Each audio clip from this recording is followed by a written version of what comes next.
All right. Welcome back to another episode of Fan Therapy TV. Fan Therapy episode 71.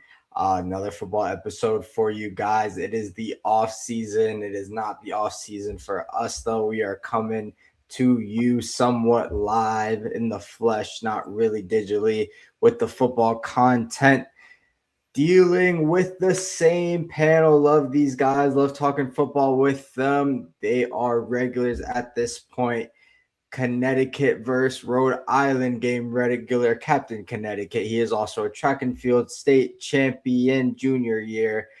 Less than 50 people caught as many passes as him. Princeton University football captain, 11 yards a pop in his college career, 12 yards a catch in his NFL career.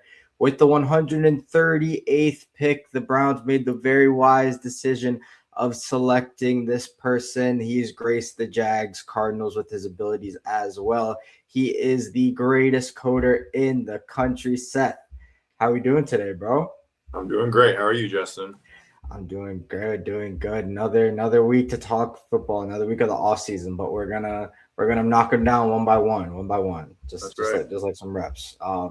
Yeah, kicking it over to the other side, my dear friend, high school tennis captain, Eagle super fan. He is undefeated 2-0 when he's in the building for some of the most important NFC championship games of our lives. He is a Pac-12 truther, 6-team college playoff enthusiast. He is our salary cap maestro, our capologist, if you will.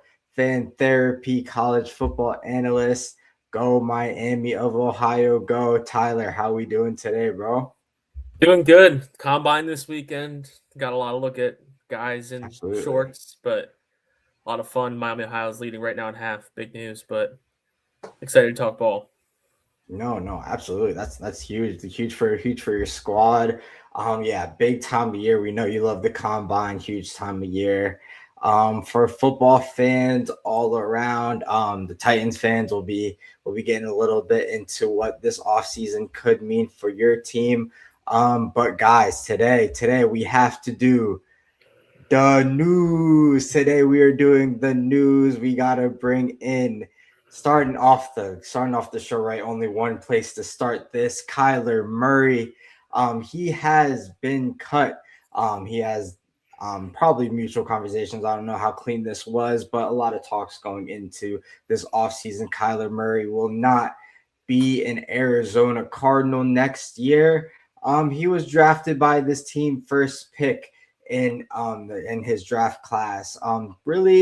Really sought out his entire athletic career. He technically could have been a baseball player. He chose to play football. He played for the Cardinals. Up until this year, they've decided to go in a different direction. They have Jacoby Brissett in the building. He may have the same fate Kyler Murray has. It may go a totally different direction there. But initial thoughts, Tyler, how are we feeling about this one? I feel like there was rumors about this even in the middle of the season of them not being thrilled of each other, especially given the rumors of him not taking his rehab seriously when he tore his ACL. So I feel like this has been a long time coming for Kyler. Never really lived up to that massive contract they gave him, but injuries and roster issues and coaching issues have played a role in that too. But I don't know. It's exciting. It's a big quarterback to hit free agency, and that always makes things more interesting, especially with Daniel Jones getting a transition tag, which I'm sure we'll talk about later. But yeah, he's a big name in free agency now. It's exciting. Something to talk about. Absolutely. No, absolutely huge news in the league. Big quarterback hitting the market, as you said. Seth, initial thoughts on this one? Yeah, I think, excuse me, I think my insider knowledge on Kyler Murray isn't so insider anymore. It's been reported many times that he's lacks some intangibles and some leadership qualities that you typically look for at the quarterback position. Anybody who's been around him, myself included, knows that he's insanely talented, not just with his legs, but his arm. He's got a world-class arm, be it in baseball or in football. And being up close in person to it, it's really something to behold.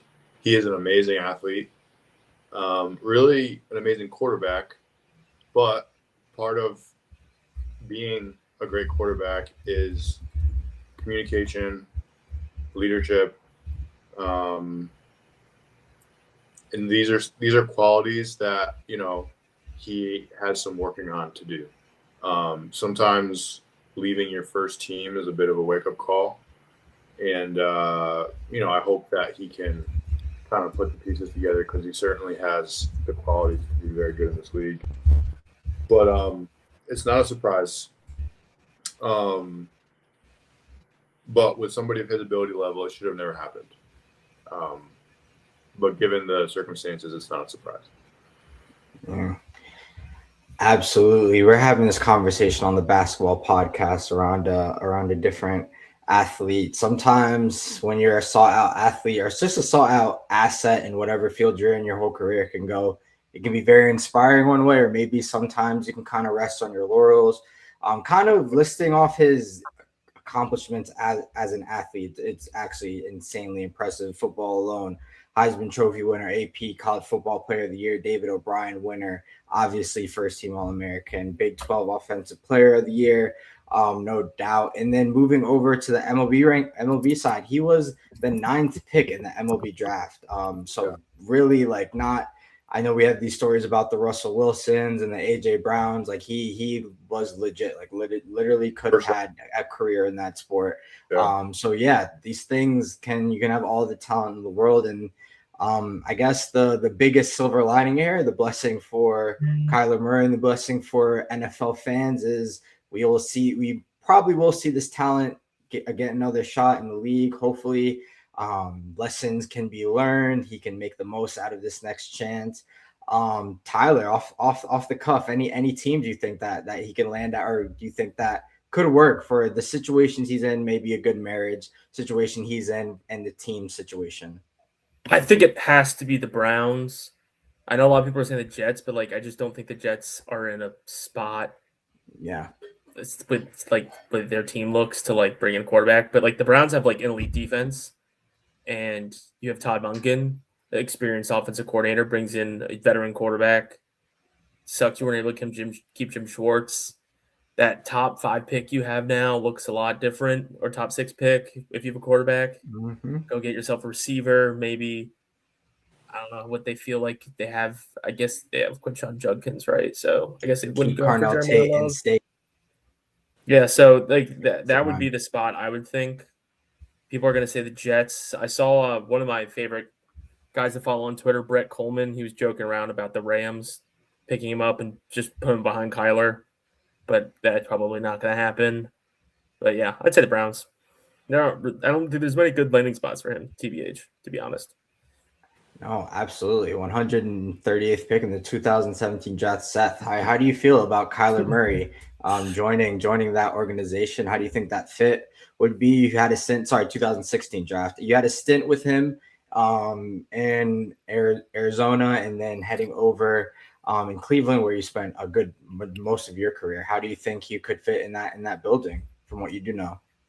I will thoroughly enjoy watching Kyler Murray play football next year, although I don't know if I would enjoy him playing for the Browns just because I have personal hope that the Browns will eventually make the right decision at that position. Fair. And Kyler Murray, if you're pressing me on it, feels like a lot of the same in terms of decisions Browns have made at quarterback over the last decade and more. Like a guy who's probably on paper good enough, but probably not actually going to bring you there. Right. I just, I mean, gosh, if it did work, it would be amazing. But I have a sense that it probably wouldn't. That doesn't mean they won't do it. I think it's just a bit of a swing when you've been taking massive swings that are kind of high risk, high reward. And I don't think you need to do it again right now. And, the accolades you mentioned about Kyler, they start before college too. I think he was undefeated in high school. Yeah. From a high school football perspective, he is the definition of a 5-star recruit, a blue chip everything. He has kind of a quiet personality already, but I think the fact that he's always been amazing at sports and at football and at other sports too, like, Yeah. I think just confounded the fact that he didn't have to do anything he didn't want to do, including communicate when you're playing the position in sports that requires the most communication. That's my biggest issue with Kyler. I will continue to sing his praises about his physical ability. But when we're talking about the quarterback position, it's more than that. And I just don't know if he has it in his demeanor to make those necessary changes. So I will love watching him play. I just hope it's not on the Browns. No, absolutely, very, very fair on that one. Kyler Murray has been told to pack his bags, and he will be sent with what Tyler has very kindly shared with us earlier, a $160 million check on his way out the door. So I mean, there's worse severance packages out there, I guess. Moving on swiftly as we do, the news. David Montgomery has been traded to the Houston Texans. Yes, the Texans, they want a running back. They've had kind of struggled there. They've struggled offensively kind of as the latter season took place.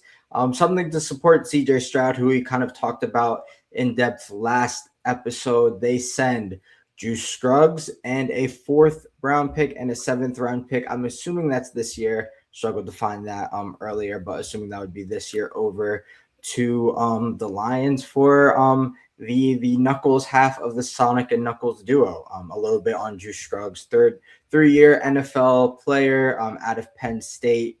But Sonic and Knuckles has broken up with David Montgomery heading to the Texans. It seems like best capabilities out of David Montgomery, maybe pair him with somebody else, especially later in his career. Tyler, how are you feeling about this one? Initial thoughts on this one. This was the second part of that Titus Howard trade. So they traded Titus Howard to the Browns for a 4th rounder, and they used that 4th round to go get David Montgomery. Mm-hmm. The key part about this trade, I think, is it signifies something that we're going to talk about later, that I don't think teams are in love with the back end of this draft for the running backs. Mm-hmm. And so I think you're going to see a lot of veteran running backs get moved around the league this offseason, because especially like what you saw with the Eagles, where they went and got Tank Bigsby in the beginning of the season. Teams know obviously what's coming up in the draft. We talked about last week, running back 2 in this class is much significantly weaker than we're used to. So I think this is kind of Texans trying to get ahead of that. They got a good player in David Montgomery. They can pair him with Willie Marks if he can stay healthy past the first quarter, because I always feel like I have him in fantasy, it'd be like, oh my gosh, that guy's got 60 yards. And next thing I know, he's questionable and he's gone. So it's definitely an upgrade over Nick Chubb. So, I mean, he's basically Nick Chubb diet. So it's a good move by them. Good player. It's always good to get a good player in the NFL. If you can get a good player, you should get a good player. I always believe that. So. Yeah, absolutely. Seth, I think you may have been a David Montgomery owner in fantasy. I'm not sure if I'm remembering. Yeah, I was. But yeah, David Montgomery has been honestly just produces anywhere he goes. Chicago, then to the Lions, now to the Texans. Initial thoughts on the Texans adding a veteran back to behind their young quarterback. Yeah, I think that it was inevitable that David Montgomery was going to get moved from the Lions to where, we know now, to the Texans. But as a fantasy owner, like, we know that with Sonic and Knuckles back there, like, one of them disappears for 2 weeks during the season and, like, can get you 18 fantasy points or it can get you 1. You know what I mean? Like, there's just like a huge variance, and typically the person that would disappear is David Montgomery, which is why,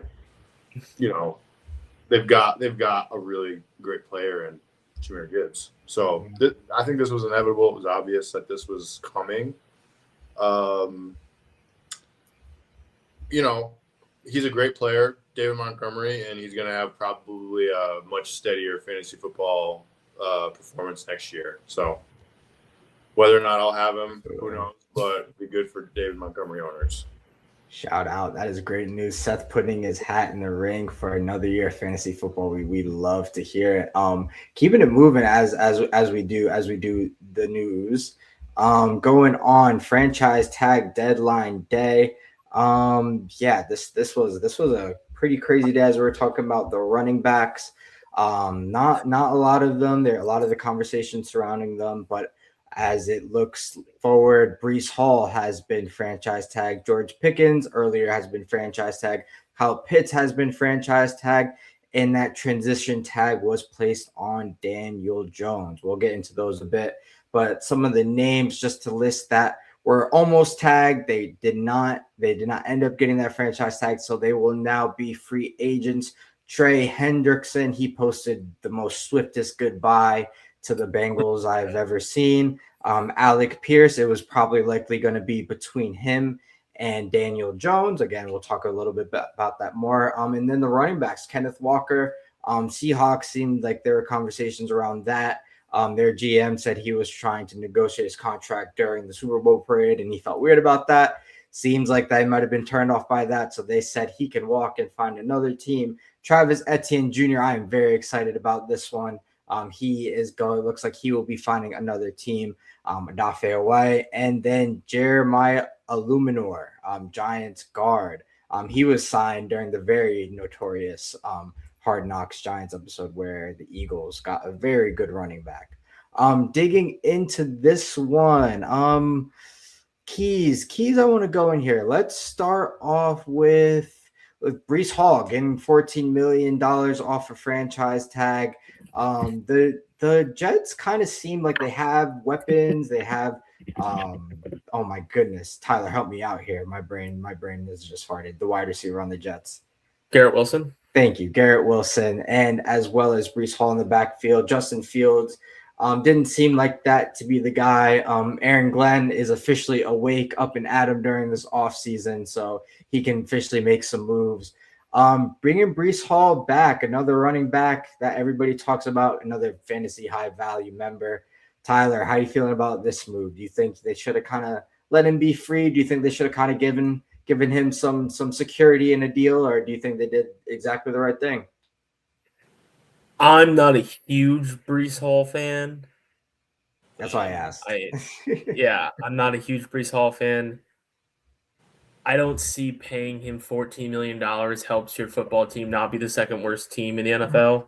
I think there's definitely other value they could go get where some guy could do similar production. He's been hurt too. Like, I guess he was only hurt his rookie year, but in a running game where you want explosive run plays, I don't know if Breece Hall's the guy to get you those explosive run plays that you're looking for. And I just don't see paying a running back. I don't know. That's it. I don't think the Jets should be paying a running back $14 million. Like, that's a lot. That is a lot. And it's a franchise tag, so it's fully guaranteed. So you have to pay him all 14. There's nothing way around it. After this year, he walks in the free agency because you can't franchise. You can franchise him, but you're not going to do that. So, like, I just don't see the move from the Jets' point of view. And I literally just did say if you have a chance to get a good football player, you should. But that's like, I don't know, paying a running back $14 million, like, that's a lot. Like, at the set number 2 overall pick too. Like, I don't know. That, to me, that's the Jets. That is it. Yeah, no, maybe. I don't know. Maybe, as you're talking, maybe they're saying to themselves, we might be bringing in a young quarterback in here. Maybe we got to keep the weapons, as many weapons in the building as we can. But yeah, I definitely hear what you're saying, and I definitely fed you that question first, knowing your opinions on the player. Seth, franchising a running back, I think right before kind of the Saquon Barkley kind of deal, the trend was really just not really paying these running backs, draft them high, get what you can out of them, or maybe see if you can get a good one end up on your team while he's kind of in that, before he kind of hits that 29 to 38 range. How do you feel about the Jets kind of keeping a desired weapon for them in the building? But as you say, $14 million for a running back isn't too popular of an idea these days. Yeah, I think Tyler had a good point earlier about the fact that, there is a bit of a stigma on running backs where, to a degree, the job can be mostly done by the offensive line. So you don't want to pay for like a bottom half running back. However, trends in the NFL are cyclical, and while we weren't even paying high end running backs over the last couple of years, like a high end running back is a huge value to your team, especially late in the season as the games get more affected by weather and situational football. And so, like David Montgomery getting picked up by the Texans, or like Jeremiah Love going potentially number 2 overall in the draft this year is an example of like a team wanting their high end back, right? And saying like a high end back still has incredible value to our football team. And that's a reason why you might put a franchise tag on a player like Breece Hall. I disagree with Tyler a little bit. I think Breece Hall can hit his head on the goalpost, which is what we say in football when you break through the line of scrimmage and you hit your head on the goalpost because nobody's going to catch you. I think he's like I like him as a player. In terms of where you're spending your cap, you can say it's a lot to spend on a running back, but at the same time, you could say like, if we franchise tagged a wide receiver or a quarterback, we could be paying them somewhere between $20 and $40 million. You know what I mean? Depending on the position. Mm-hmm. So it's kind of low stakes to franchise tag a running back just because of what the market value is. He can still be traded. He can, and the Jets can still receive compensation for him. So like, there's a lot of ways this thing can play out. Probably the last thing I'll say is that the franchise tag is a terrible mechanism to begin with. Like, it shouldn't exist. It's one of the worst things in the current CBA for a player to have to deal with. Just kind of taking your agency away as an employee and as a human being. So I don't want anybody to get franchise tagged. But from the perspective of the Jets, if they don't want to let good players leave and they decide to use it on one of their good players that makes the most sense financially, I can see them putting it on Breece Hall. So I'm not shocked to see it. Yeah, some of the downsides, as you mentioned, to that is Trey Hendrickson's story. He's due a lot of money. They decide to franchise tag him. He gets hurt. Maybe he might not get the same amount of money as he would prior. But yeah, you also mentioned another issue that the Colts are actually facing. Do you franchise tag a quarterback? Do you franchise tag a receiver? They picked their quarterback. Daniel Jones will be returning to the Colts under the transition tag, which will give him roughly $37 million to be the quarterback of that team. Obviously, ongoing contract negotiations with the quarterback coming off an injury.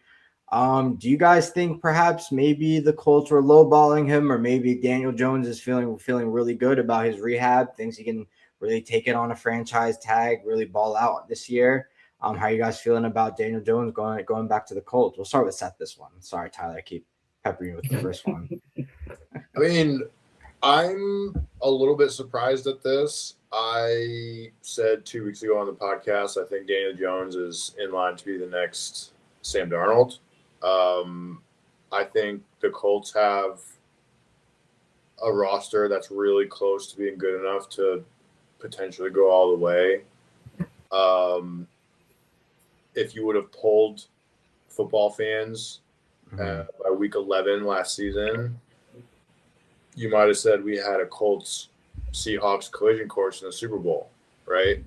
I don't see why you would Minnesota Vikings 2.0 and potentially let your Sam Darnold walk out of the building in Indianapolis. I'm talking about Daniel Jones, obviously. The transition tag differs from the franchise tag in the sense that it's the salary is the average of the top 10 at your position as opposed to top 5. You also don't get compensation if somebody makes him an offer that you can't match or are unwilling to match. So the reason I'm surprised at this is just because they're willing to let him go. by nature of putting a transition tag on him, Yeah. they are willing to let him leave with no compensation, meaning getting nothing back for him, which is exactly what the Vikings did with Sam Darnold. Not under a transition tag, but just under free agency. Now, I fully hope and expect them to match whatever offer he gets and for him to be an Indianapolis Colt next season. But, of course, there's a lot I don't know. There's a lot we don't know. We don't know what his health is going to be like. We've seen multiple quarterbacks, Aaron Rodgers, Kirk Cousins, struggle their first year back from their Achilles. Daniel Jones is young, though. He's got a lot of football left. I wouldn't let him walk out of the building just because he might have a slow 8 weeks to start 2026. You know what I mean? Like, keep him in Indy. That's my opinion. But Absolutely, Tyler. You're swinging right to you. Your opinions on the transition tag being applied to Daniel Jones. Yeah, I think the key part is that it's a transition tag. I think that the Colts are doing this in a way to protect themselves. Because I don't think they want to pay Daniel Jones top 5 money, right, for 1 year. They didn't want to do that. That would have been bad. That would have like restricted you because if you bring in Daniel Jones, you need to bring in stuff around him. You need some flexibility. So the transition tag gives them that flexibility. It also gives Daniel Jones the ability to walk out and figure out what his market is outside of Indy. And there's a good chance it's not great. And that could help the Colts. Because if a team like the Dolphins, they go give Malik Willis, let's say they give Malik Willis $20 million or $25, the Colts could be like, see, look what he got. And then they could be like, and the team gives Kyler 40, be like, look what Kyler got. You're right in the middle, right at that $30 million number. And they work out a long-term extension and they get a little bit of a discount. So it's definitely a gamble, but like, when you have when you're stuck in that quarterback purgatory, you have to gamble. Mm-hmm. Like you have to either sign Daniel Jones to a mega long extension and overpay him, or you have to put this transition tag on him. It's actually the first time since Jim Plunkett it's been used on a quarterback. It's been like 60 years since it's last been used on a quarterback. Okay. Like the Ravens didn't even do it to Lamar. They didn't even let teams negotiate with Lamar because that would have been insane. They would have been paying $1 billion a year. So. Yeah, this is actually like the thing I'm probably going to follow the most. This is so exciting because like every day there could be a new suitor for Daniel Jones. The price could go up or the price could go down. So yeah, no doubt. They were in position to maybe, as you said earlier, they're going to need to get a quarterback like Daniel Jones. They're going to need some weapons. There was talks about them maybe franchise tagging their receiver Alec Pierce. Honestly, wasn't going to hang too long on this player, but have you guys watched a lot of him last year? I honestly don't. I heard he had a great year, but like I just really didn't watch much of it. But he was shot up, and he's like one of the most talked about receivers in this class. So, Tyler, what do you like about this player? He's the wildest stat line. So, Alec Pierce last year had 84 targets, 47 catches for 1,000 yards. He averaged 21 and a half yards a catch. Wow. So he was just chunk play after chunk play after chunk play after chunk. It was awesome to watch. Like every single, he was the one that caught that ball from Anthony Richardson that threw it a million miles, 87 I've seen yards. That play. Yeah, that was him. So that's probably like half of his yards, but but he's just an elite deep threat, and it's just Shane Steichen just unlocked him. It's awesome. I want him to stay with him so bad. Good for him. It sounds like he's gonna have a lot of suitors. Hopefully he stays with Daniel Jones. I'm sure Daniel wants to have him back for certain. Going through the almost tags. Do I want to double click on anybody? Tyler, you're interested in Trey Hendrickson for the Eagles at all? I think we're gonna talk about him in like whenever we get to the Titans. I think that's. You got it. That sounds great. Let's keep it pushing. As we continue the news, we have some exciting news for the Halcones de Atlanta. They will be going to Madrid, Spain next season to play a game. Their opponent is yet to be named. But yeah, this is really interesting one to include. Tyler and I, we don't always love to see our team go abroad because that win can sometimes be in jeopardy. But Seth, as a player who has played abroad, what are some of the keys to a game? Obviously, maybe time zone differences, but can this kind of turn into a trap game, kind of even out the playing field a little bit for those we would call the underdogs of the game? Absolutely. I mean, to a certain extent, the operations department of an NFL franchise that handles hotels, flights, logistics, travel, always gives you a slight edge domestically. Like, if you can get your guys to the game better, with less hassle, with less stress, with more hydration, if you can make the schedule optimal and get their rest, it's an advantage. When you go abroad, it multiplies by 10. Like the culmination of factors that can affect game day levels of performance and readiness in an abroad game are huge. I could derail us real quickly here by going into it, but I'll just try to be brief. I mean, I've played in Europe 2 different times. We took red eyes both times, which is the way to go. Like, you typically leave on a Thursday night. You get there Friday during the day. The first day sucks because you want to go to sleep, but if you sleep during the day, you won't ever sleep at night, probably the whole time you're there, because you're only there for about 3-4 days. So they make you stay up all day Friday. After having been on a red eye, you have practice, you have meetings. They make you stand up in meetings so that you don't fall asleep. And by the time you hit your bed Friday night, it's like, my God, I've never wanted to sleep more. Yeah. My first time being there Friday night, some probably Minnesota Vikings fan in London pulled the fire alarm at our hotel. And so classic. The Champions League stuff. Yeah, the first night of sleep was like also stolen from us. And I'd love to say it's like a great experience, but it's not. I was hoping you'd be honest about it. Thank you. You get one night really to go be a tourist. And the truth is, after all of the exhaustion I just outlined, if you want to go be a tourist that one night, you're eating into sleep that you should be catching up on. So it's like, I can go see Spain or see London at the expense of potentially not having the energy levels I need come Sunday morning. So you don't even feel good about seeing anything or experiencing anything. So like, I've been to London twice. I could tell you nothing about it. You know what I mean? Like, I could tell you a little bit about it, but not to the extent that I'd want. I really need to go back as a normal person and just be on vacation there to experience it. But it's certainly a trap game, 100%. Teams that do it a lot, like the Jaguars, have an advantage because they've figured out the traps and how to try to overcome them. The teams that don't do it very often, don't bet on them, you know. It's good. That's a great insight to the betting world there, Tyler. Some interesting aspect of this is they will be playing at this is so funny. They're playing at the Burnabout. Yeah. I'm just gonna literally shoot that over to you. Your thoughts on as a soccer correspondent on the podcast. Did you see the video of how they get the football field? I did not. I did not watch it. The new Burnabout, right? This is it's layered. They take it and they move it, and it folds up and folds down, and the field just rises up. It's so crazy. It's so nuts.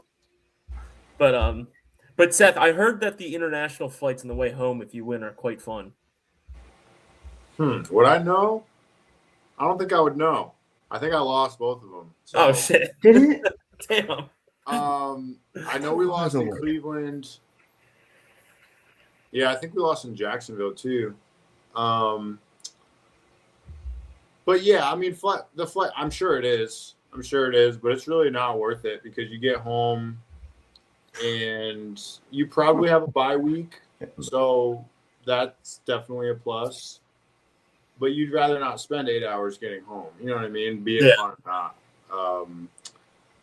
But yeah, I'd love to have a better outlook on it. Maybe if we'd won those games, I would have a better outlook on it. But it was just tough, tough experience, sure, especially when you lose. That sounds terrible. I mean, me and Justin drove home from our men's league basketball game last night after a tough W, and I couldn't even stand. Tough L. It was tough L, by the way. It was 2 minutes. It was 2 minutes long.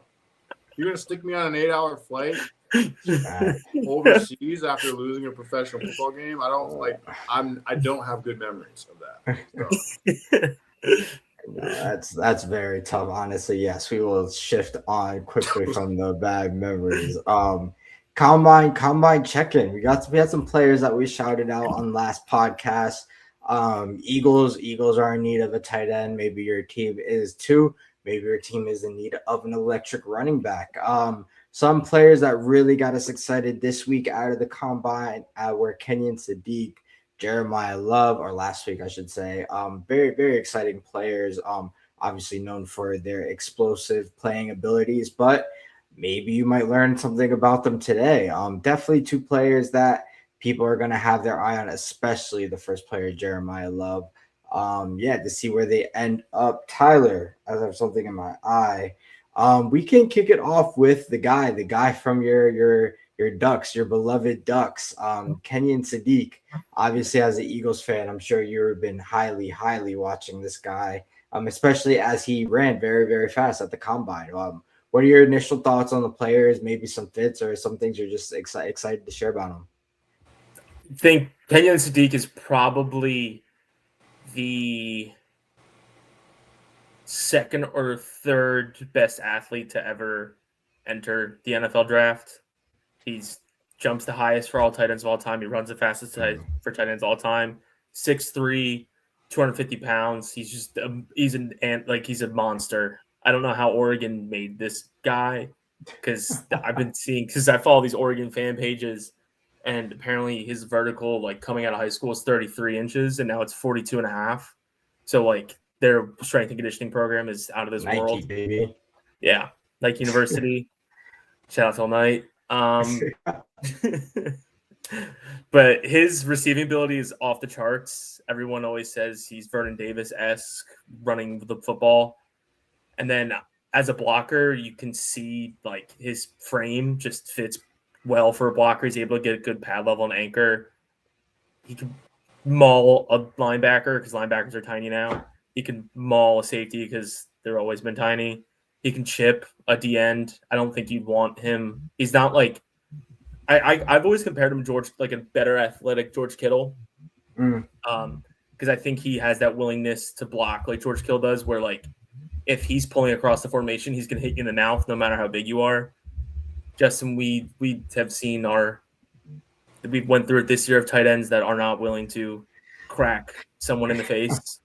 Sorry, Graham Calcaterra. But it's tough. Yeah, Oregon had him. They had him in the A gap, filling the A gap for counter for pitches. They had him doing everything as a blocker. Get in there. And then the wheel routes, he's just so good. I genuinely I sent you guys those videos today. I watched it 7 times. He genuinely is just so much fun to watch. I think he'd get better against zone coverage. But Oregon, it's they don't play a ton of zone in college because the field's so spread out. So the NFL is playing a super high percentage of zone now. So that's something I think you wonder about. Can he be better with his awareness and finding soft spots in zone and sitting down, recognizing coverage, helping his quarterback and being that quote unquote tight end safety blanket? But that's not really him. He's you're a Swiss Army knife. You're do it all. Should be a receiver, but for some reason it weighs 50 extra pounds and plays tight end. Mm-hmm. But I love him to death. I loved him last year. I was so excited for him this year. He got so much better. I can't stop watching him. I can't believe he ran sub 4.4. That was the craziest thing I think I've ever seen. But yeah, that's my soapbox. Kenyon Sadiq, I love you. I'll miss you. Absolutely. I think once that second number was below we knew that kind of our hopes to get him were gone. But maybe I don't know. Maybe he maybe he likes weed or something. I don't know. But let's see. Seth, going on Kenny Sadiq after watching the player. How do you feel about him? Obviously, you know a lot about that position. You are the greatest tight end I know.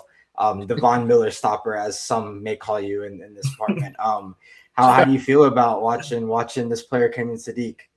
Yeah, well, listen, the two players you guys sent me tape of are two of the most consensus can't miss prospects in this draft. Like, it's tough to have a hot take about That's Jeremiah Love or Kenny Sadiq. I mean, watching his tape, I told you that, Justin. Yeah, I mean, watching both of their tapes. But let's just talk about Kenyon for a second. They're both can't miss prospects. I think everybody would agree with that. My jaw literally hit the floor when I watched him run a 4.40. Later, adjusted to 4.39. I was watching it live over the weekend, and you just don't expect to see that. You expect to see a 4.6 from a tight end, an occasional 4.7, and an occasional 4.5. You do not expect to see a 4.40. That was very, very impressive. Then, turning on the game film, all that speed shows up. I mean, I think his strengths are in the vertical passing game. In the NFL, the inside edge of the numbers is really kind of the sweet spot where the tight ends take advantage of holes in a one-high defense. If it goes too high, you kind of bend into the middle of the field from the top of the numbers. Like, he's going to absolutely shred on those types of concepts, which is really a tight end's favorite concept, just because of how fast he is. Wheel routes, of course, you saw that a lot on his Oregon tape. And then another really positive thing from Sadiq is Oregon has a really pro-style run game. He's blocking in line.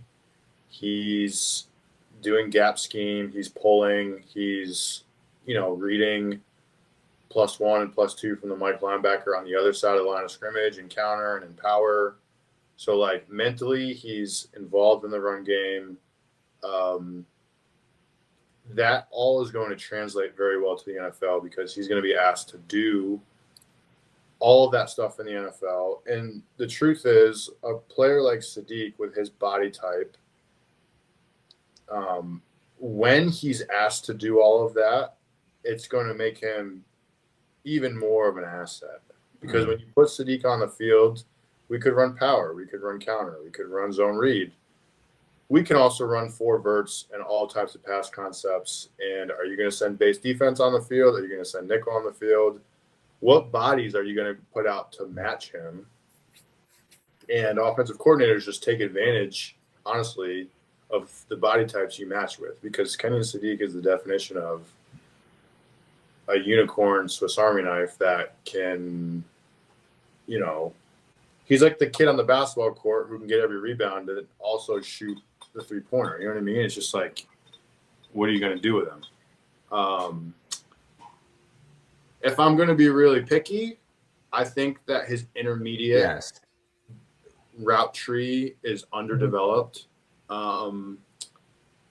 It seems like he didn't do a lot of it. And when he does on tape, he kind of floats into his stop routes, meaning like if you're running like a 10-yard or even a 5-yard stop, like you should not be drifting upfield while the ball is in the air. That's like how you get undercut from a defender.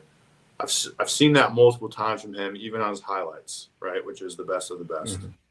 So that's something that can be coached and can be fixed. I didn't see a lot of like square outs, square ins. A lot of his stuff is like let him get into space and let him run, which, to be honest, even if he never runs an intermediate route, he'll still be a great player because getting him into space and just taking advantage of his God-given abilities is going to be enough because he's that good. But, again, if I'm being picky, I think he can really develop his intermediate route game, which is more change of direction than it is speed. And in blocking, while I think he does a really good job, I think he could attach his hands to the blocks a little bit better. But he's still a college football player, so all of these little nuances, he'll pick up as a pro. So he's going to be an amazing player. Yeah, no doubt. So, Ty, did you have anything else you wanted to get in on the player? The one thing I wanted to talk about was I want to talk about fit in offenses. I don't think there's a tight end ever that has fit more of what Jalen Hurts likes to do with his tight ends than Kenyon Sadiq and what Nick Sirianni's always done with his tight ends. The Oregon ran a ridiculous amount of tight end screens with him. It's all over his tape too. You can see how many times they have him run tight end screens. In the RPO game, they leak them out all the time into the flat, just like we did with Dallas Goedert, and why Dallas Goedert had 12 touchdowns this year. Same thing with what Seth was talking about. He loves to attack the seams. Both Oregon tight ends do. Jamari Johnson does as well. And so I think him translating to the NFL would be amazing for the Eagles. Also, I just don't think he's going to make it there, which really makes me sad. But he's probably a top 15 pick at this point. It's really a shame. It really is because I think if Brock Bowers and Kyle Pitts can go, and did they both go top 5? Yeah, Kyle Pitts was 4. Yeah. Bowers was 4. Bowers top. I think he was 7 or 7. Top 10. Yeah. Yeah. If both those guys can go top 10. Kenyon Sadiq can also go top 10. Yeah, we're gonna have to get Big Dom to dig up something and put it out there. I don't know. It's crazy. Yeah. We're gonna have to zoom through the Eagle section. Jeremiah Love, another can't miss player. We might have to go a little quicker than this player deserves. But Seth, starting with you, what are some things that jumped off the page when looking at this? Obviously, generational talent coming out of Notre Dame.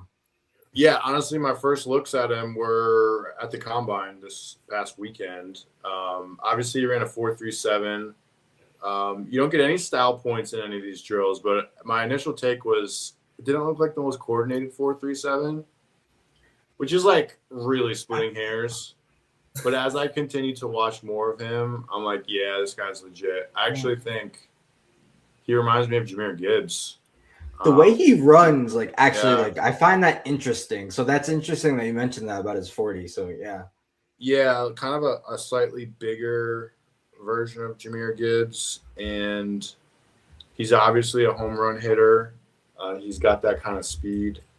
I was like, okay, can he catch? Can he run routes? And after looking at his tape and at his combine performance, I'm going to say yes. He can definitely run routes. He can definitely catch, which even more slides him into kind of that Jahmyr Gibbs comparison. And then when I look at college running back tape, there's a couple of things I look for because you see a lot of tape on college running backs with huge holes and very, very easy reads. You know what I mean? Just because sometimes college football is that easy, especially when you're on a good team and you're not playing another good team. There's a lot of that on his tape, but there's also a lot of what I call running through the smoke, which is where there's 20 bodies at the line of scrimmage and there's a teeny tiny hole and you just hit the hole and you're not sure if you pop out the other side or not. That's what running through the smoke means.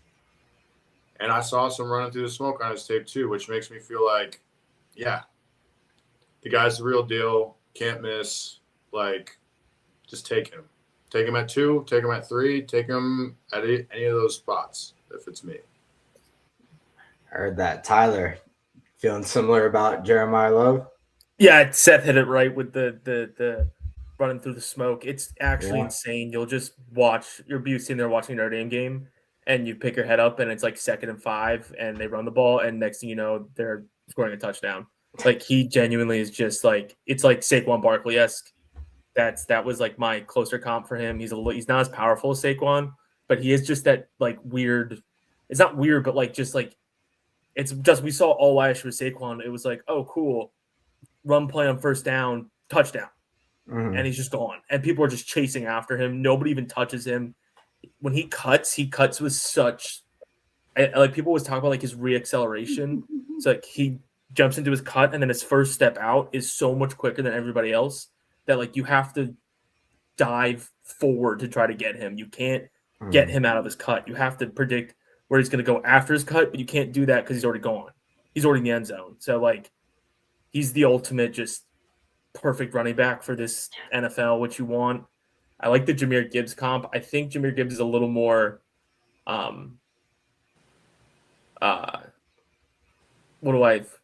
free flowing almost, where like I don't see Jeremiah Love doing like all like that crazy shit that Jahmyr Gibbs does. I think Jahmyr Gibbs is a little more coordinated, I would say. Yeah. And like he just does shit that I'm like, what? Like, how did you get your human body to do that? Yeah. But Jeremiah Love, it's just it's see a hole gone. Like it's see a hole, hit hole gone. That's him. It's crazy. It's like Barry Bonds with baseball. That's a good way to put it. He just see ball, hit ball, gone. It's actually ludicrous. That Pitt game was the craziest thing I've ever seen. Really, second play of the game, just gone. I was like, okay, this game's over. Very Saquon-esque, but he's not like biggest Saquon. Yeah, I mean, he can really do it all. He can stick his foot in the ground at a moment's notice. Yeah. He can run routes. He can catch. He's faster than you. He's probably stronger than you. He's that guy for sure. Yeah. It's impressive. All right. We've gone over to two of the biggest athletes that were talked coming out of the combine last week. Most talked about draft prospects. Tyler, you got two others that we should be keeping an eye out for. We'll probably talk about next week. I got a fun one for Seth. It's Sam Roush, the tight end from Stanford. I think his tape's super fun. He reminds me of a lot of a certain player, which I can spoil now. If you want me to. Yeah, can you guess? My first reaction was Gary Barnidge. Oh, I mean, yeah, I could see that. Yeah.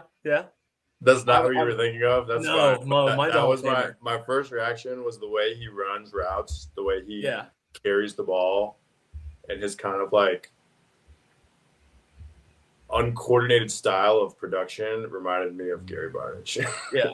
I love you, Gary, if you're watching. Gary was a Pro Bowler, so. Oh. All right, so Sam, and then who else? Who else are we looking at? It was Jason Witten. Jason Witten, yeah. Okay, I see that too. I see that too. I mean, Jason Witten like, how the hell did this guy get the ball?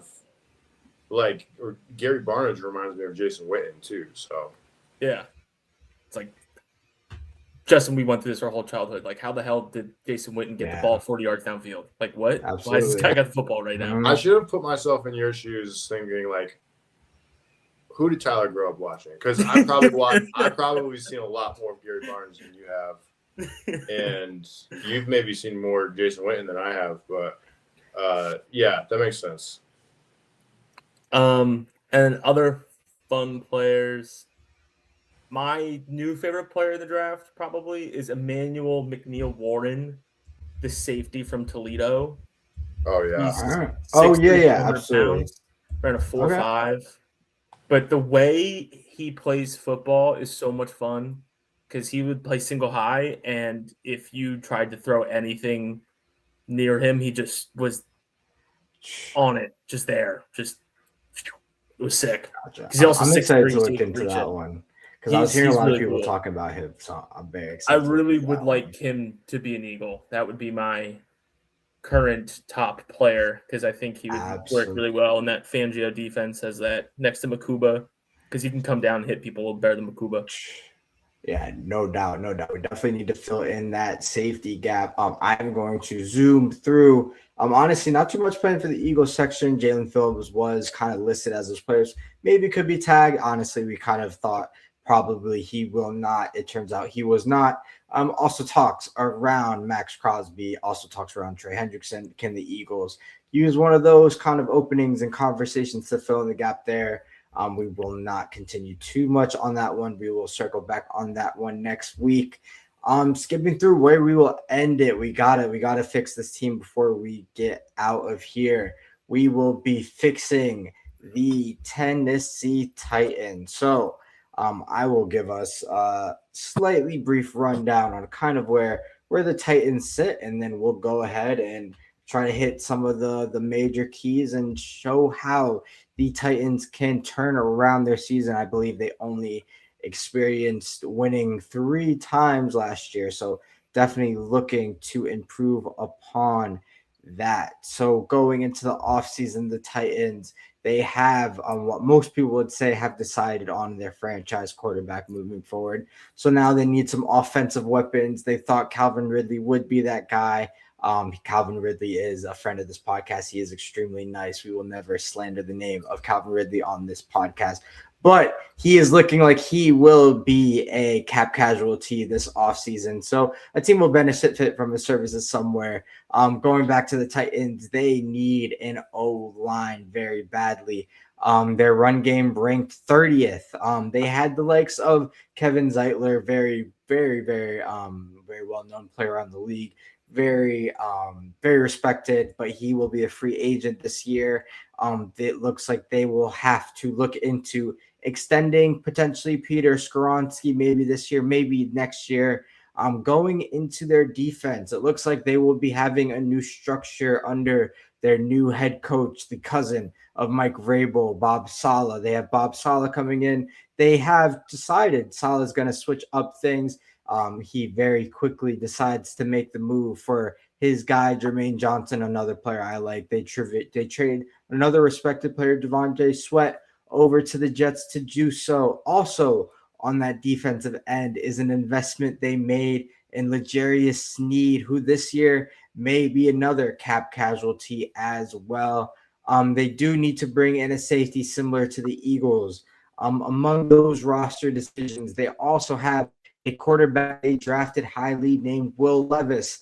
Do you keep him around? Do you maybe just kind of clear out the quarterback room, maybe just make it so it just supports Cam Ward, our quarterback at hand? And then yes, what the good news, I've read a lot of bad there, but the good news is we have the most money in the league with around 82 million in effective cap in the 4th pick in the 2026 NFL draft. So that is where the Titans stand, and we're going to fix it. So getting into that, going into our first issue, offensive weapons and the O-line. Do you guys – so what – sorry, first question here. We'll kick it off with Seth. What's kind of the importance of kind of looking in getting offensive weapons versus the O-line kind of for a young QB, and what's kind of the importance of ensuring that early on in his career? Yeah, I mean, it starts with the O-line. If you don't have that, getting a bunch of fancy skill players is not really going to pay the dividends that you would expect it to. I'm not super familiar with the status of their offensive line. I do know Kevin Zeitler, but it looks like he's probably not going to be in the picture going forward. My thoughts on their offseason moves really kind of stem around edge rusher and offensive skill players. I mean, you're probably going to lose Calvin Ridley, which is sad because Calvin Ridley's underperformed like crazy. I mean, if you pull any NFL wide receiver and you ask them, who do you admire currently in the league? Seth.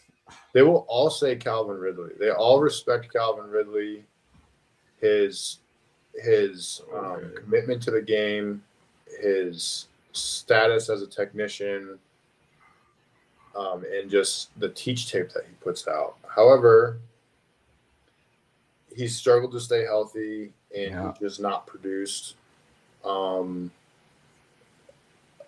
Most players would be like, you'd be foolish to get rid of Calvin Ridley. But if you put a general manager's hat on, it's not really that foolish. It's like, yeah, he's a really good football player, but he's not producing. That being said, if you get rid of Calvin Ridley, you better retool. Mm-hmm. You need to get a running back. I mean, like, what are they going to do with Tony Pollard? Is Tony Pollard going to be back? You can't just let all these guys walk. Like, you need weapons around Cam Ward. I mean, in my opinion, go get an edge rusher, Trey Hendrickson from the Bengals, perhaps. Pay him all the money. You've got $103 million in cap space, the most in the NFL. Go get the player that no other team can afford. And then at number 4, get Jeremiah Love. You don't need an edge rusher anymore. You don't need to draft a rookie edge rusher and take a flyer on. Go get one of those offensive skill players that we're saying is can't miss to help out Cam Ward. I don't think there's a wide receiver in this draft you consider taking that high. It's definitely high for a running back, but if we're saying he's as good as Saquon Barkley, then you can take 2 overall or 4 overall. You know what I mean? Like, that's my kind of bird's eye view, having not looked into it too much. But if you could go get Trey Hendrickson and go get Jeremiah Love, I don't think anybody would say that's a bad idea. Absolutely. All right, so Tyler, my Midwest scout has come back with me with some information, and he said at 4 we gotta really cut through. We gotta really cut through with this decision here. It looks like we have options at edge rusher to address that other ways. Is there an edge rusher there that kind of makes you want to kind of rip up those plans that he has and get the guy at 4? Do you agree? Do we get the dynamic running back there, or do we kind of have to look in South Florida where there's a guard to really kind of shore up this offensive line situation that we got going on? Where do we draft day pick 4? Where are we going with this one? Given what you've heard. So, Ruben Bain, great player, but I personally draft players that high. You have to have both tape and traits, and only one player ever has been successful at defensive end with shorter arms than him, and that's Dwight Freeney. So you can't like people want to discount that and be like, oh, the tape. But at the end of the day, like, it is the NFL. Offensive tackles are bigger than they are in college. Mm-hmm. Like, if a guy gets his hands on him and he can't reach him, he can't do anything if he can't reach him, because Lane Johnson has him in a chokehold because his arms are 2 inches longer than him. That is real. That is real, especially at that position. Yeah, and so that's why I wouldn't take him at 4. The only edge rusher I would take at 4 who probably wouldn't be there would be Arvell Reese from Ohio State, because he did play off ball, but I think he's going to put his hand in the dirt and he's going to rush off the edge. He's going to stand up off the edge. They're going to stand him up. They're going to move him everywhere. I agree with Seth. You got to go with Jeremiah Love. The only way to take the pressure off of Cam Ward is to have a guy that can take the pressure off him. Carnell Tate, Tyson, they're good prospects. They're not great. They're not elite. They're not 4th overall wide receiver. You take the best player on your board. You go get yourself Jeremiah Love. But I think what they then have to do is they have to trade back into that first round from the second round to go get a tackle or a guard, because they're going to go. Daniel Jeremiah just tweeted out today that NFL GMs are like, basically you either take the offensive lineman in the first round or you're waiting until the 3rd round to take them. There's the second round value. Really, they tested it really well, right? Yeah, Monroe Freeling now is a first rounder. Miller from Clemson's now a first rounder. Emmanuel Pregnon from Oregon's probably a first rounder now too. I think Connor Liu from Auburn probably could even sneak into the first round. Iheanacho, he blew up the Senior Bowl. He had such a great second and third day of practice that I think he's also going to go in the first round. So I think there's going to be a huge run on tackles, and if you're the Titans, you can't miss that. So I think they trade up. But in the back end of the draft, there are some receivers which I think are kind of interesting for them. Elijah Surratt, Zachariah Branch, Omar Cooper Jr., if he falls out of the first round, that would be cool. I'm not a huge Alec Ayanor fan. I think he's a good player, not a great player. The Calvin Ridley thing, though, I don't. All the cap savings is next year. Like the mega make your money back is next year. You save $25 million next year. You only save $13 million this year. I think Calvin Ridley's worth to keep on your roster for $13 million. I don't think you can go out in this free agent class and go find someone nearly experienced that he does. And I think you bet on him again. I think you got to roll the dice because you're not getting Alec Pierce. And also, I don't think Alec Pierce would work good because Alec Pierce is a number one guy. He's never been a number one guy. He's a number two, stretch the field. I'm going to go get 40 catches, but they're all going to be 25 yards kind of guy like we talked about earlier. Somebody's going to overpay for Alec Pierce this year. Oh, yeah. He's going to get $30 million. Yeah. The Patriots are going to give him so much money for no reason. Yeah. Well, for a good reason, I guess, but I don't know. Wide receiver is a tough position now. That's almost why you consider taking Carnell Tate at 4 because it's better to have a wide receiver on a rookie contract than paying him $50 million. So, yeah. Something to me, if they don't lock up a blue chip edge rusher in free agency, that with a defensive head coach, they're going to go edge rusher at 4. Yeah, it's going to be Bean. I think, or David Bailey from Texas Tech.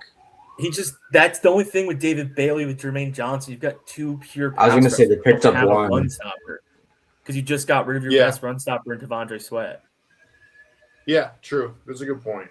I think offense is only in play at 4 if they go with a veteran in free agency on the defensive line. That's just my gut. But. Absolutely. Also, no, you Tyler.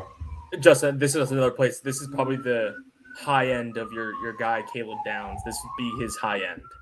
Yeah. This would be the highest possible you could go because they are in need of a nickel corner and kind of a playmaker in that secondary because I don't know if Kevin Winston Jr., Amani Hooker, and Kendall Brooks are moving the needle for Salah. There's no way safety goes for overall. Nickel corner, it's just a playmaker. But this draft is weird because your top 4 players are all positions of not super need. Your best edge rusher is 30-inch arms. No QBs like that. Nope. The one QB, Ty Simpson probably sneaks into the back end of that first round. Drew Aller probably goes in the second round. I'm rooting for that kid. Cole Payton probably goes high. So it's just a weird draft where these positions that we've been, I don't want to say taught, but hammered in our brains, they're not high value. Mm-hmm. We don't take them high. They're gonna have to start taking them high because that's where the athletes are, All right. So I've positioned myself as the owner of this team tonight. We've woken up after draft day. You guys have gotten me Jeremiah Love on the night, and we've also snuck back in for a guard. If you're telling me we have to get rid of Calvin Ridley, I need the plan. I need the plan on the spot. I can't go in with losing Calvin Ridley. So are we getting another weapon there? Are we gonna look for Alec Pierce, or do we think we have to look elsewhere to kind of feed that need on the outside? I'll spring that question on you first, Tyler.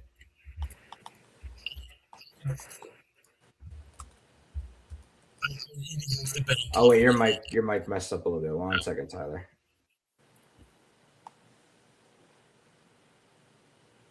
Is it better? Oh no.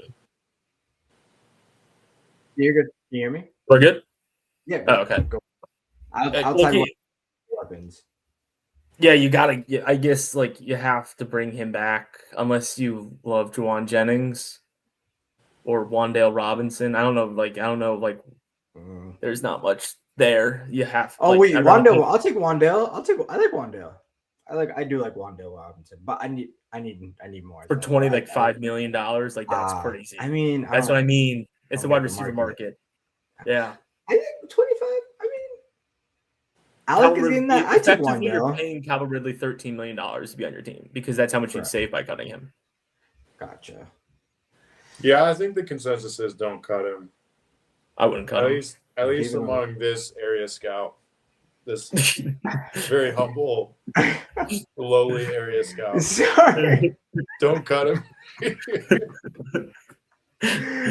Tyler. Hey, at least I got Midwest, so I get to watch Notre Dame and Michigan and. I put Seth in Midwest because he was talking high on the Notre Dame player. Oh, he mentioned. Oh, so Seth, where am I? I put him. You were in the draft room, honestly, so you kind of were Seth's boss, I guess. So Seth was reporting into you and It's, you were making the decisions. Honestly, if I were like saying I really want a free agency wide receiver, at least for the short term, I want Mike Evans. But there's no chance Mike Evans is going to the Titans. Mike Evans is going to a contender. So that's the Patriots. I don't really want these other guys over Calvin Ridley. Absolutely. So keeping Calvin Ridley, we're gonna see. We'll see. We'll call in some favors, see what other scouts, seen some guys, know some friends that can work well in our system to fill out the rest of the wide receiver room. Moving on to our quarterback room, Will Levis. If you know off the top of your head, remind me of the contract situation, but do we want to keep Will around, see if we can build up any value in some odd way for the remaining year? Or do we kind of got to just keep it moving and build this thing for Cam? What are your thoughts on that, Seth? I think Will Levis is a tight end for the New York Jets next year. And his best case scenario is that he is Taysom Hill for the Denver Broncos next year. Oh, we're shipping Will Levis off. Tyler, you have an idea? Will Levis, as we know it, will not be a traditional franchise quarterback anymore. He's gonna be a Taysom Hill. He's not gonna be a tight end. But like, I don't think he's got a solid future as a number one quarterback in the NFL. But you have to remember the draft after Patrick Mahomes got drafted and Zach Wilson threw really far at the combine. He also really threw really far at the combine, and it was recorded in the same way. So he got drafted really high. So you're forgetting about those aspects as well. Yeah, but you're making my point. He got drafted really high for the wrong reasons. Tyler, as Seth has reported into you that we should move Will Levis. Do you agree? And where are we placing Will Levis? Who are we going to call first to try to make the move? Well, I saw you had an idea. I figured it was around that, but feel free to share your idea. Whatever that we can trade him. We can trade him. We can't cut him. Cut him too much dead cap. We're not taking on $2 million in dead cap for Will Levis, but trade him. Trade him to the Cardinals. Mm-hmm. Whatever they want. But this is a completely different thought. Taylon Green, the quarterback from Arkansas. Did you see his combine? I was going to ask you about him at the end of this. Go for it. Sean Payton has already circled this guy on his draft board, right? Like, he's a Bronco. Like, this guy's playing tight end. 6'6", 230. He's playing tight end. He's slight, though. He's slight. He did. Nothing some chicken and rice can't fix. Nothing. That was my thought. 10,000 calories cakes. I hear you, but if Taylon Green goes that direction, it's going to look more like Terrell Pryor than it is a tight end.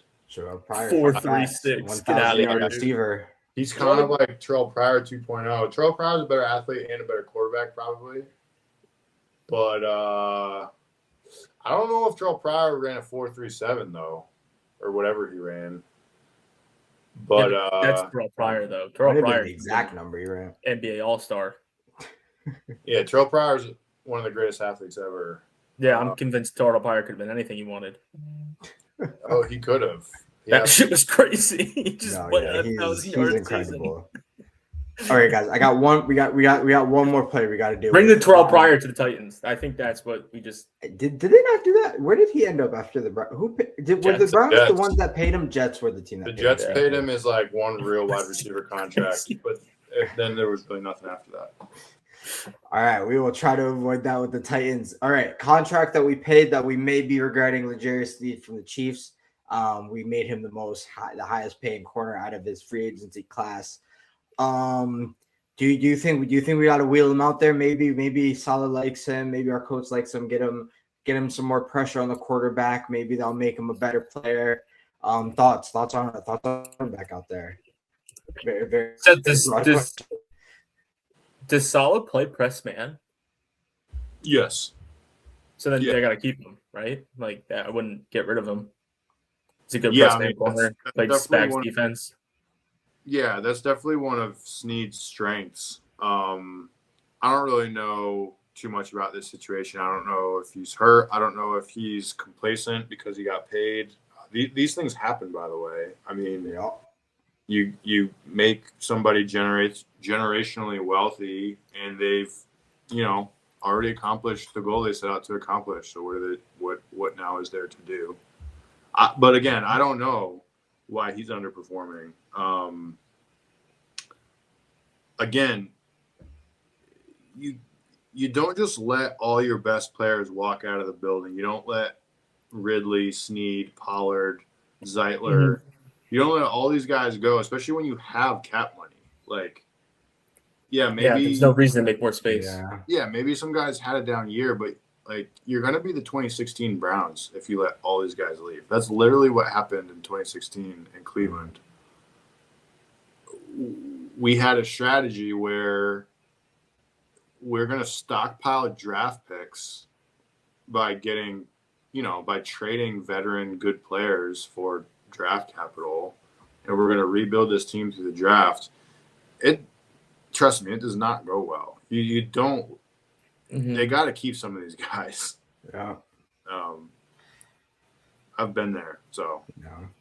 As Justin, I agree with you, Seth, and as the owner of the Titans, I was ready to let heads roll after this 3-win season, but I have spoken to the scout Tyler. Tyler, do you agree? Do you agree with Seth on this one? Keep L'Jarius, and then what do we need to kind of make this thing better? He also did just play on a really bad football team last year too, so that's also part of it. I think it's the same story with like Calvin Ridley and the idea that like you could cut L'Jarius Sneed and save like $8 million this year. You save 12, but if you keep him, you get another year of L'Jarius Sneed. You can cut him next year for 20.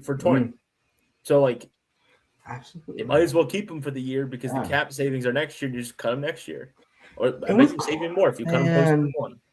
And with corners, you never know. Just get them out there, get them a good training camp. They bat some balls, do a couple of these, and they're right back. They're good. They're good. Stahl is a significantly better coach, right? Than what was his name? Oh my god, the guy that's now with the Giants. I forget his name exactly. What I mean. No, it's not Crawford. I don't know why that's in my head, but it's I want to call him McDonald. Really white and plain. Like chicken. I'm trying to find. I looked up Titans' old head coach. They didn't even give it. They gave me Mike Vrabel as the Titans' old head coach. Oh man, I can see his face too. Brian Callahan. Yeah, that's it. Callahan. Yeah, Bo Callahan. Callahan's the name. Bo Callahan. Yeah, he always was never good at the podium too. Yeah, no, he's awkward. Dude. Oh man. Well, I mean. What's his Nick had his time. Also, Adam Gase wasn't good, but people are like him, not as a head coach, but they wanted him in so there. much. I miss that guy. All right, so we will button these up as we go, but it looks like we've officially fixed the Titans. Tennessee we Titans fans. We didn't sign a single free agent. we have some money. We do have some money to spend. I was trying to get that done in the wide receiver section, but who do you want to spend money on, Tyler? Well, we're spending $40 million on Trey Hendrickson, but we still got money. What we want to fix? What we want to fix? It's just $40 million for Trey Hendrickson. Do you want to bring Reed back to Tennessee? Reed Blankenship? Yeah. Do you want to bring him back to Tennessee? We need a safety. Ugh. I don't think he'd work there. Dude, this free agent class is not anything. Oh, Braden Smith from the Colts, the right tackle. Huge. I like him. I know of him. Elijah Vera Tucker. That's better. Elijah Vera Tucker. So we sign Elijah Vera Tucker. Free him. Yeah. Congratulations, Elijah Vera Tucker, on being able to walk out of that situation. To the Titans. Yeah, if he goes, maybe not if he goes to the Titans. But yeah, we have fixed the Titans. I know we've left some money on the table, but next time we will be buttoning that up with the next team. We've talked about their quarterback who is on the move. They've made the first decision for us and cutting Kyler Murray. So we will be fixing up the Arizona Cardinals on our next episode. Yes, we're gonna wrap this one up rather quickly, but to do so, we are each going to give our favorite play of our memory. I know we usually give two. We're just gonna give one to wrap this one up. I will kick it off. I know I promised you first dibs, Tyler, but I have a very quick one. Mine will be the Miracle in the Meadowlands. Sorry, Tyler. I thought that was too obvious. I thought that would be too obvious for you. Oh, okay. Miracle in the Yeah, you Meadowlands. got We it, you can got it, share you got it, this. you We got can it, you share got this it, you got memory it. as well. You got it. My family was rushing out to a Sweet 16 in a game that it looked like the Eagles were going to lose. I just thought we were going to just end up having to throw some Hail Marys, but managed to convince my family to stay to wait it out. And we were able to see one of the greatest plays I've seen with my two own eyes. A punt going from it was Dixon. Dixon was the punter. He punted it over down, up and over to Deshaun Jackson. Tom Coughlin, former employer of Seth, actually, I think, right? He I don't it didn't end too well for him down there, but Tom Coughlin, by the way, not you, Seth, I'm referring to. He was praying that his punter would just punt it out of bounds. His punter did not listen and punted it straight to Deshaun Jackson. Deshaun Jackson, actually, the ball goes right through his hands on the ground in front of him. He picks it up and he scoots his way onto the end zone. He throws the ball directly. I swear he was aiming for some Giants fans, but he hit the end zone stand, whatever. And the Eagles win. Miracle in the Meadowlands. Eagles come out top in a key divisional game. It was cold outside, so I think that was an important game. But Miracle in the Meadowlands is my play. Tyler, what's your one? What are we going for? Sorry, I took one of yours. No, it's fine. I'm gonna go with a little more of a niche one than that. January 13th, 2018.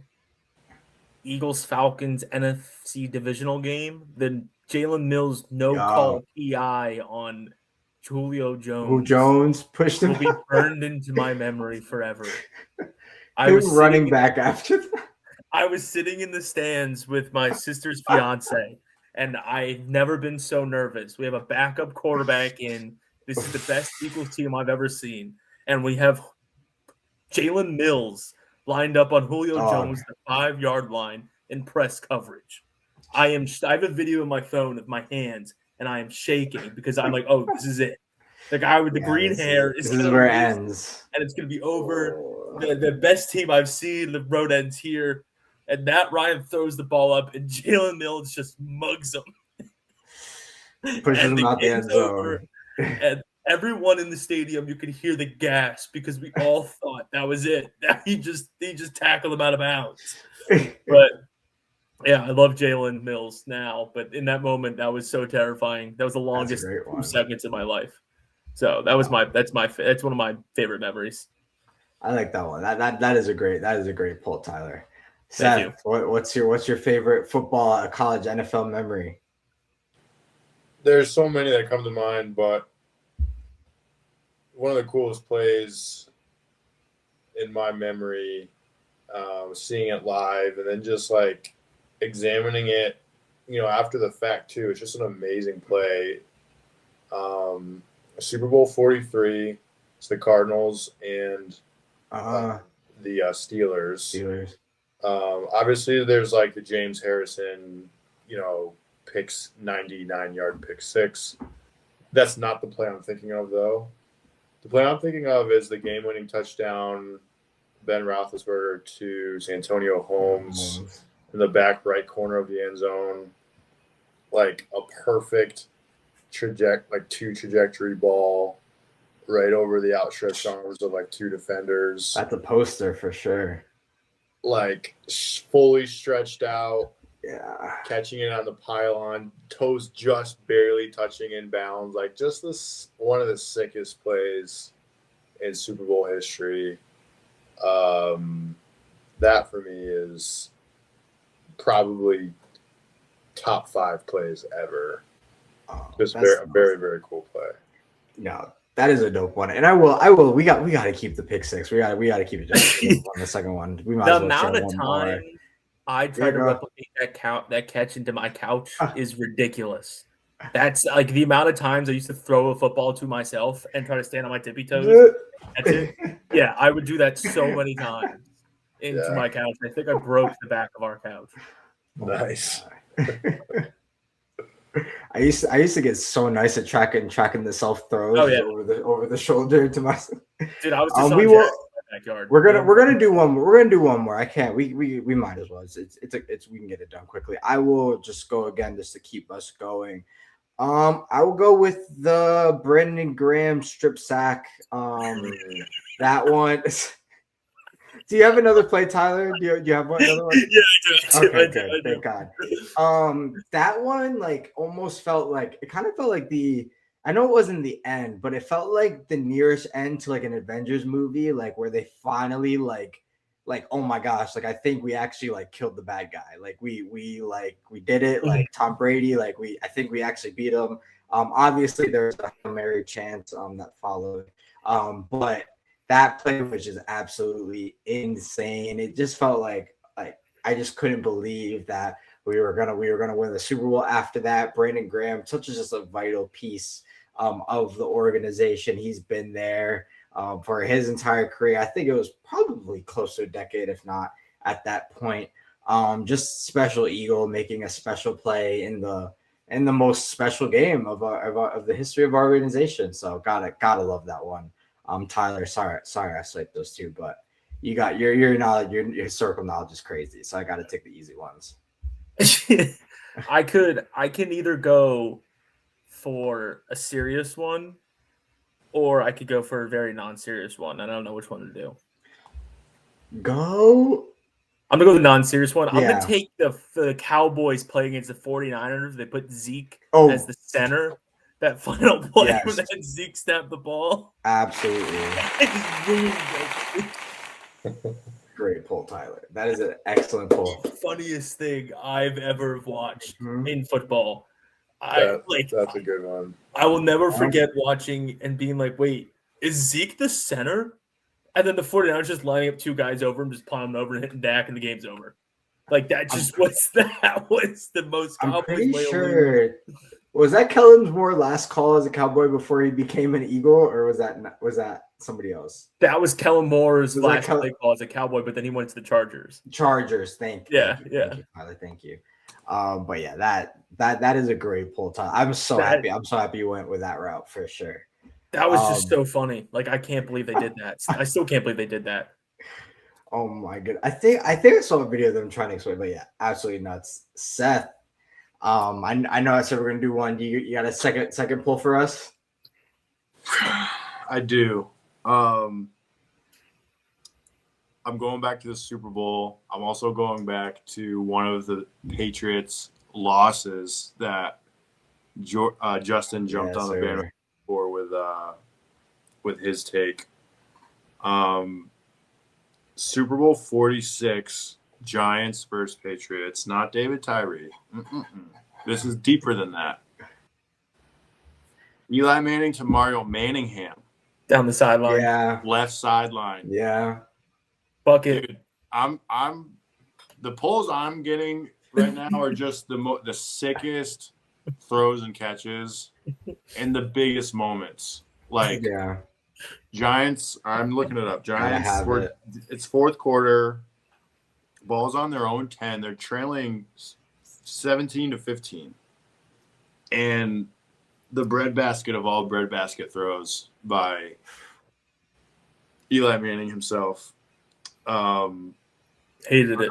Another toe tap, like over the shoulder catch between two defenders, like one of the all-time greatest throws and catches ever. Also on the biggest incredible play. Just a sick play. Yeah.